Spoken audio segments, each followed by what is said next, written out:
திருச்செந்தூர் கோயிலிலே வேளாடணும் சண்முகா,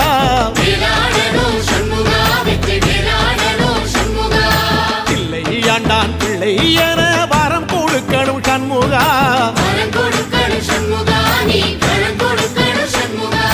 கண்ணுபடும்படி சண்முகா இந்த காலம் முழுவதும் சண்முகா, உன்ன நினைக்கிற சண்முகா நல்ல செல்வம் பொழிக்கணும் சண்முகா, சொன்ன வரங்களை அள்ளி கொடுக்கிற கொடை வள்ளலே சண்முகா, கோடி வணக்கம் சண்முகா, பல கோடி வணக்கம் சண்முகா.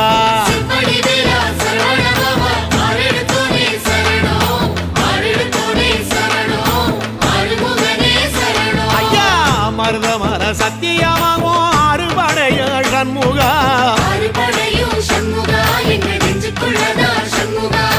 தங்கரதா ஏறி வந்து நீ எட்டி பாறையா சண்முகா.